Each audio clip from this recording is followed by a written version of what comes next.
Hi, welcome to Recharging with Champions. I'm your host, Charlotte Harrell, and I'm joined again by Miss Sheena. Hi. Thank you for joining us, Sheena Easter. Happy to be here. So we are going to talk today about some things that we've seen as a leader, and maybe even we've experienced back when we were producing, that really takes sales kind of up a notch. Sure. And it can sometimes be marketing, branding, or sometimes it can just be a little extra push. So it's The Power of One More. And I'm pretty sure that's a book that, and I'm not trying to steal the book's title, it just is The Power of One More, right? One It's more. an action item. It is an action item at the end of the day. So here's the idea. You're tired.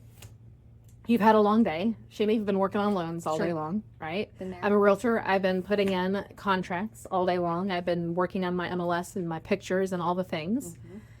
And I did nothing on my marketing. But it's the end of the day.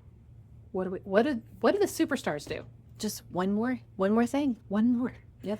I was talking to an 80-year-old who owned a mortgage company. I was talking to him the other day, and he said basically the difference in him and all of his competitors is at the end of the day, if he hadn't made his 3 calls, he stayed until he made 3 calls that were either to current clients, past clients, or a referral partner. Wow. Like, he just did not leave without doing that one more thing. Like, I'm going to work on my business, the power of one more. I'm going to do it.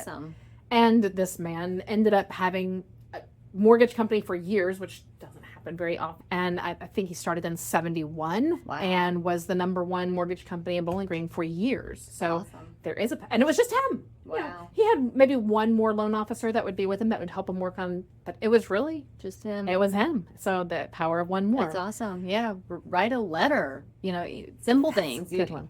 Write a letter, do your one more social media post. That's it. I hear that all the time. Like, I just don't have time.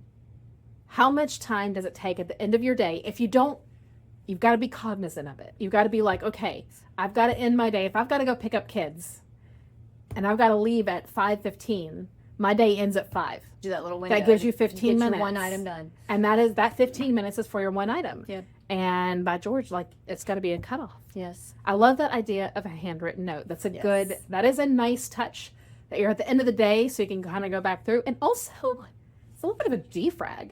Yes. Like, if your hair has been on fire all day long, right, and the last thing you do at the end of the day is a positive call. Yes. Or a note. Mm-hmm. Makes you feel good. Good way to wrap up the day. Yeah. Or how about that social media post? You go and you boost somebody up. Social media is about being social, right? So what if you go find one of your partners, one of your favorite lender, wink, wink, and you go build them up a little bit on social media, which is going to get you some activity. Win for you, win for them. Yeah. Everybody's happy. Some sort of positive social media post, maybe not just an ad. I love that. So I'm going to change our title to a positive end of your day. Oh, I like that. With one more. I think that's it. We're going to take this to the next level. It's not just about doing one more. Yes. It's about ending your day on a positive one more. Right. Okay, so let's brainstorm. What other positive things can we do? I love your handwritten note. Yeah, like you said, the calls. Calls. Maybe a past client that's closed in the last 30 days to check in on their move. And I like that. Especially if it was a good closing. Yes, yeah. We tend to forget about those folks quickly, unfortunately, and it's good to reach back out. That's right. Check on them, how they're doing. Even if it was just a closing, like in the last 24 hours. Sure. I think that Coach Burt says that what is that called? Remorse. Yeah. The remorse. The buyer's remorse kicks in like immediately. So how about you make a phone call immediately and just celebrate reassure them, of their excellent decision. And this is a good time to celebrate with them. Like, hey, you moved in. Big step. Big step. How are you feeling today? That's a good positive call. Yes, I love that. Sphere calls to people that support you. Sure. We should be making those missed a lot. Yeah, and they support you, so you're going to feel good at the end of the day. Scheduling a lunch or getting something on the schedule for later on the week that you look forward to. Ooh, it can't be something you have something to nothing to dread. Nothing to dread. Look forward to. You can do the dread things in the middle of the day. We're going to end our day on a positive note. Yep. I love that. Okay. All right. So, the power of one more. I just want to go back to some of our the people that are excelling quickly, or they are able to do more in low markets. Sure. I think that perseverance, that perseverance is something that really does set the mid-level producers from the high-level producers. Absolutely. I can think of a producer in my market, and they never put their head down. They're going to they don't even do water cooler time. Like, you know what I mean? Yeah, like, they're constantly thinking of the power of one more throughout the day. That's awesome. that's a unique trait. I don't know that everybody could do that. Sure.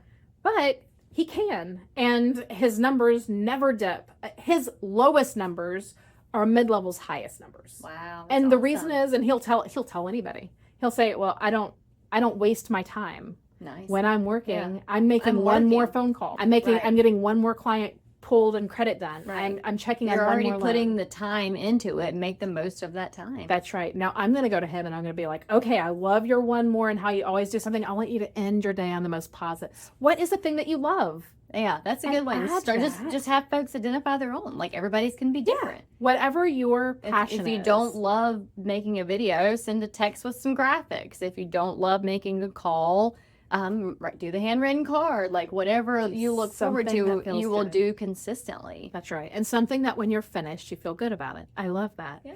So if we're doing some networking and we're working on our loans, or realtors, if you're working on your MLS and doing your pipeline and whatever you've got to do during the day, what are some things that we can do to make sure that we, one, schedule that time, but really get ourselves in that focus? What I'm thinking, like, to me, I'm going to say, like, yeah, I'm going to do that. And that's going to be the end of the day. I'm going to forget.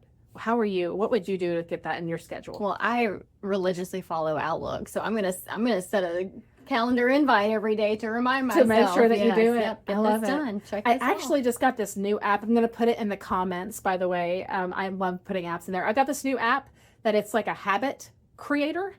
And it sets an alarm. So you do this alarm, and it's a different sound than any of my other alarms, which I like. So you really pay attention to it. So I actually pay attention to it. So I did that for budgeting. Like every night, I want to go in and do my budget. Right. So at like 8:15 every evening, I get the Your ding, alarm ding, goes ding, off. ding, ding. And I'm like, oh, it's time to go do my budget.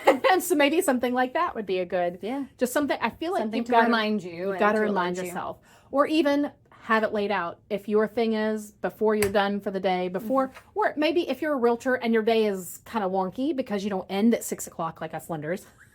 Right. That's a joke, guys. Our days don't end at 6 o'clock. We might go home at 6 o'clock, right. but our days don't We're end. still working. But a realtor is going to be showing property sometimes in the evening, or working on stuff late at night. How about if before we go to bed, before our head lays down on that pillow, we do that positive, a positive business building activity. Yes, perfect. Yeah, I love that. I think that's going to make everybody feel good. All right, we're challenging you. We're challenging you to go out there and think of what is going to make you feel good. Maybe get yourself 2 or 3 things. Lay out. If you were going to write a card, by golly, you better have some cards and a pen. Sure. Like maybe get your supplies for the week ready on Sunday. I love that. When you're not super busy before you get, drug into the weeds, like have your plan and what you need to execute that plan on Sunday, and that way you have no excuses Monday through Friday. You've got to get rid of the excuses. That way you do it, and you need to prioritize it. And maybe after a couple weeks, that habit will happen without the alarm. And I would love to hear, guys, if you take this challenge on, I'm going to do it. You can do it. Yes. Challenge accepted. Deal. We're going to do this. We're going to end our day on a positive note every day for the next 2 weeks. Yes. 2-week commitment. And easy peasy. Let's put in our comments how we feel at the end of the day after 2 weeks. Oh, I like it. How did that feel? I like it. Challenge. All right, everybody. Thank you for joining Recharging the Champions. Thank you, Sheena, for great ideas. We'll see you next week. Let us know if you have any challenges down below. We can't wait to see. Don't forget to like, follow, and subscribe. We appreciate you.